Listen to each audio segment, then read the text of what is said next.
Building muscle is a science. It's not magic, it's not luck, and it definitely isn't something that happens overnight.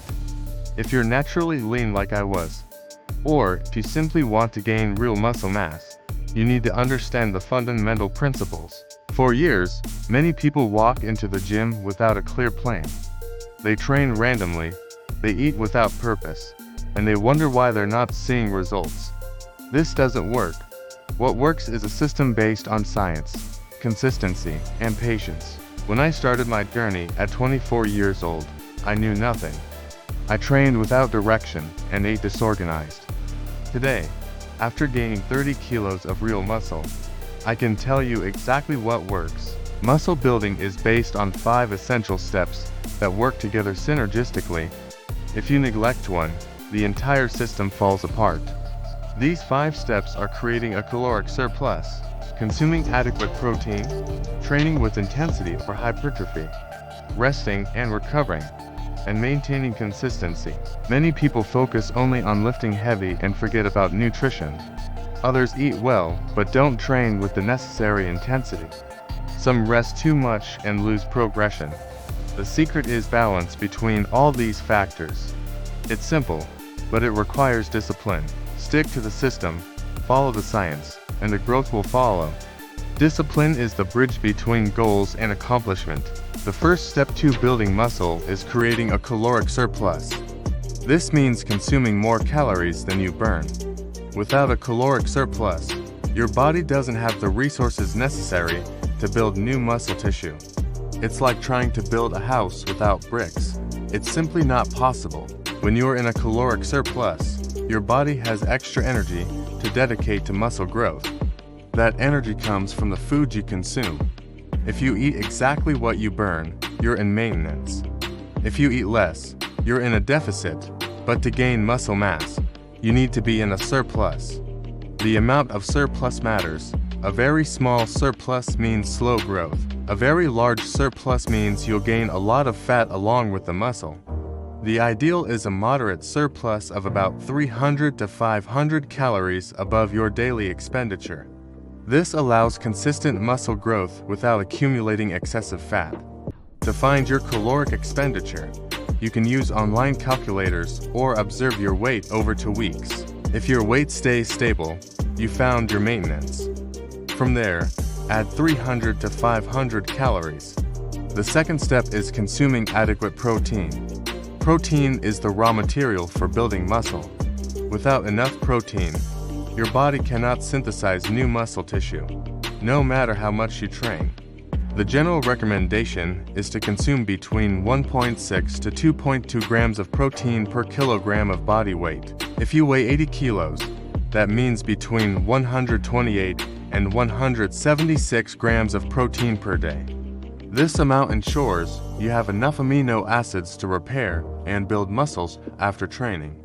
Protein can come from various sources: red meat, chicken, fish, eggs, dairy, and whey protein. The important thing is to hit your daily target.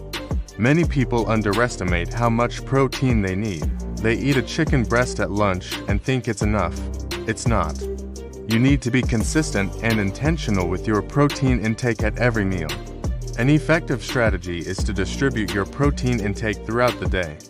Instead of 150 grams in one meal, spread it across 4 or 5 meals with 30 to 40 grams each. This maximizes protein synthesis and keeps your body in a constant anabolic state.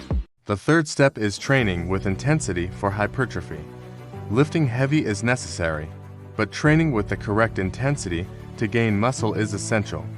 Hypertrophy, which is muscle growth, is stimulated by controlled muscle damage followed by recovery and protein synthesis. When you lift weights, you create small tears in your muscle fibers.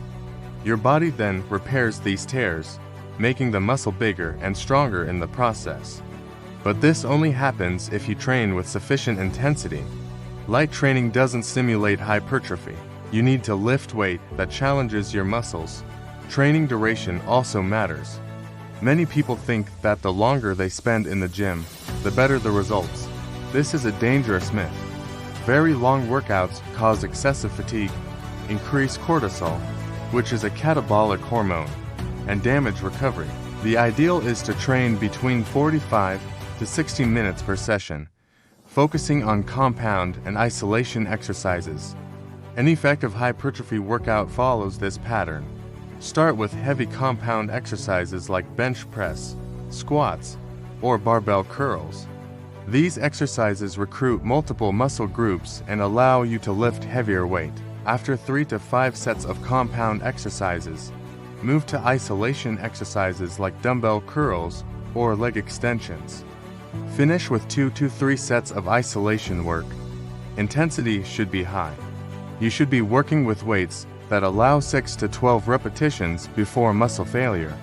This repetition range is ideal for hypertrophy. Repetitions that are too high, 15 or more, focus more on endurance. Repetitions that are too low, 1 to 5, focus more on pure strength. The fourth step is recovery. Here's the truth that many people don't want to hear. Muscle doesn't grow in the gym. Muscle grows when you're resting. The workout is just the stimulus. Recovery is when the actual building happens. During sleep, your body releases growth hormone, repairs muscle damage, and synthesizes protein. If you don't sleep enough, all your work in the gym is wasted. You should sleep between 7 to 9 hours per night. Without this, your recovery is compromised. Beyond sleep, you also need rest days between workouts. An effective strategy is to train 2 days in a row with high intensity, then rest 1 day completely. This allows your central nervous system to recover, your muscles to repair, and you to maintain a caloric surplus without burning too many calories. The fifth and final step is consistency and patience. This is the step that separates those who build real muscle from those who just talk about building muscle. Gaining 30 kilos of muscle doesn't happen in 3 months. It doesn't happen in 6 months. It takes years of consistent work. When I started, I set a long-term goal. I didn't think about gaining 30 kilos in 1 year. I thought about gaining to 2-3 kilos per month consistently over several years. Consistency means training regularly, even when you don't feel like it. It means eating your caloric surplus even when you're full. It means sleeping 8 hours even when you have other things to do. It's easy to be consistent for a week or a month. It's hard to be consistent for years. There will be ups and downs. There will be periods when you gain weight quickly. There will be periods when it seems like nothing is happening. There will be injuries, illnesses, and life circumstances that interrupt your training. What matters is that you come back. Consistency means returning to the plan again and again. Patience is equally important. Your body cannot build muscle infinitely fast.